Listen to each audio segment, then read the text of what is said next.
దైవ మర్మములు సహోదరుడు భక్తి సింగ్ గారి అనుభవములో దేవుడు ఆయనకు బయలుపరిచిన దైవ మర్మములు. నవంబర్ 15.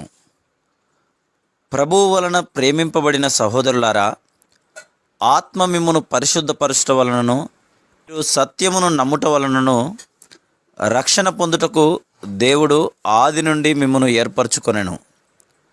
2 తెస్సలోనిక 2వ అధ్యాయము 13వ వచనం. మీరు లోకమునకు ఉప్పై ఉన్నారని యేసు ప్రభు అనుచున్నాడు. యేసుక్రీస్తు ప్రభు మనలో ప్రవేశించితేనే గాని ఇది అసాధ్యం. ఆయన నీ సజీవ రక్షకుడు కావలెను. ఆయన నా రక్షకుడైన కాలమందు రక్షణ, క్రొత్త జన్మము, ప్రాయశ్చిత్తము అను పదముల అర్థమే నాకు తెలిసి ఉండలేదు. అపవాది అనగా ఎవరో ఎరుగను. అయితే జరిగిన సంగతి ఏమనగా, ప్రభువు నాకు ప్రత్యక్షమై నా సమస్త పాపముల భయంకర పరిస్థితిని చూపెను. ఈ దర్శనమందు నా శరీరమంతా నల్లని మచ్చలతో కప్పబడెను. నాకు దుర్గంధం వచ్చుచుండెను.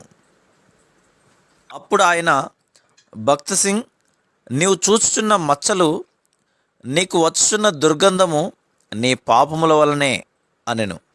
నేను ఈ విధంగా ప్రత్యుత్తరమిచ్చి తిని, అవును ప్రభువా, సత్యమే. ఇన్ని ఏండ్లు నా పాపములు అందరికీ దాచిపెట్టి తిని, అయితే నేడు వాటిని ఒప్పుకొనుచున్నాను. నేను ఘోర పాపిని, అంతటను మలినముతో నిండిన వాడను, మనశ్శాంతి లేనివాడను.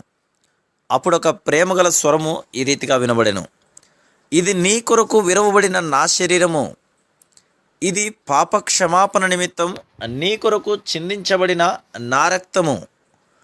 అప్పుడు నేను, ప్రభువా, ఈ మాటల అర్థము నేను గ్రహించలేను.